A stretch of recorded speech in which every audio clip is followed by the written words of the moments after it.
Assalamualaikum warahmatullahi wabarakatuh. Perkenalkan, nama saya Ijal, Stambuk F121171039. Pertama-tama saya berterima kasih kepada Ibu Rizka Puspita STMN selaku dosen pengampu mata kuliah Kristanografi dan Mineralogi. Ya, baiklah, langsung saja saya akan membawakan materi tentang hukum kristal dan kelas kristal. Hukum kristal 1 yang dikemukakan oleh Nikola Steno pada tahun 1669 yang menyatakan bahwa sudut antara dua bidang kristal hal tertentu dari suatu kristal selalu tetap besarnya. Unsur simetri terbagi atas tiga: sumbu simetri, bidang simetri, dan pusat simetri. Sumbu simetri adalah sumbu simetri adalah garis lurus yang dibuat melalui pusat kristal, di mana apabila kristal tersebut diputar sebesar 360 derajat dengan garis tersebut sebagai poros putarnya, maka pada kedudukan tertentu kristal tersebut akan menunjukkan kenampakan yang sama. Ada tiga jenis sumbu simetri, yaitu sumbu simetri grid atau sumbu simetri biasa, kemudian sumbu simetri kruida atau sumbu simetri diagonal, 3.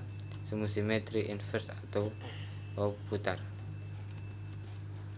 Bidang simetri adalah bidang datar yang dibuat melalui pusat kristal dan membelah kristal menjadi dua bagian yang besar, di mana bagian yang satu merupakan pencerminan dari bagian belahan yang lain. Bidang simetri dinotasikan dengan P atau M.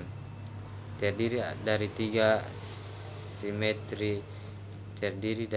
bidang simetri, yaitu bidang simetri horizontal, bidang simetri vertikal, dan bidang simetri diagonal. Pusat simetri adalah titik dalam kristal di mana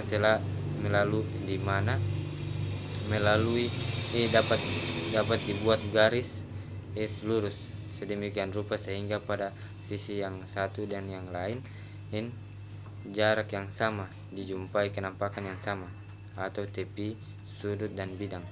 Pusat simetri selalu berhimpit dengan pusat simetri dengan pusat kristal. Kelas simetri atau derajat simetri. Kelas simetri mempunyai keteraturan baik mengenai arahan ataupun letak bidang muka kristal ataupun rusuk atau garis tepi.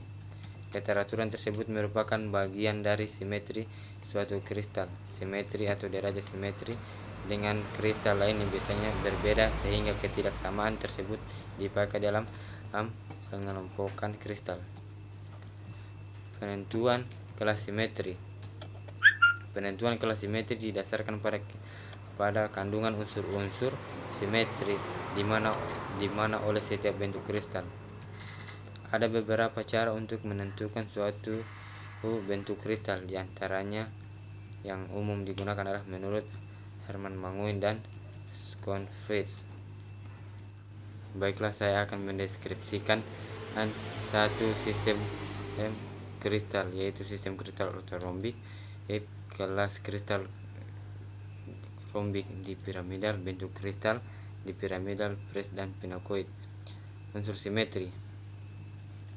Pada unsur simetri yaitu 3A2, yaitu pada sistem kristal ortorombik ini mempunyai tiga sumbu, yaitu sumbu C, sumbu B, dan sumbu A. Kita akan mencari nilai dari kenampakan sumbu C ketika diputar sebesar 360 derajat, yaitu 1, 2. Kemudian sumbu B ketika di vertikal yaitu 1, 2. Kemudian sumbu A diputar sebesar 360 derajat. 360 derajat. 1 2. Kemudian yaitu ditulis dengan 3A2, yaitu masing-masing sumbu kenampakannya 2. Kemudian sudut simetri pada sistem kristal ortorobik ini tidak mempunyai sudut simetri, dan kemudian tidak mempunyai diagonal simetri. Kemudian mirror, yaitu suatu kenampakan dari sistem kristal ini ketika dibelah dari horizontal dan vertikal mendapatkan yaitu 3 kali, yaitu dibelah 1 2 secara vertikal, dan secara horizontal itu 1 kali, jadi tulisnya 3M. Selanjutnya penentuan kelas simetri menurut Hermann Manguin. Didapatkan nilai 2/M, dan 2/M, dan 2/M. Menurut Schoenfeld yaitu 2D 2H. D itu adalah nilai dari sumbu A dan sumbu B, disimbolkan dengan huruf D. Dan nilai 2 nilai dari kenampakan sumbu C, yaitu 2 kali kenampakan. Kemudian H yaitu kenampakan secara horizontal ketika dibelah secara horizontal. Kemudian indeks Miller yang saya dapatkan di sini yaitu 110, kemudian 010, dan 120, dan 021. Selanjutnya saya akan menjelaskan tentang proyek dari sistem kristal ortorombik tersebut, yaitu pada dilihat pada gambar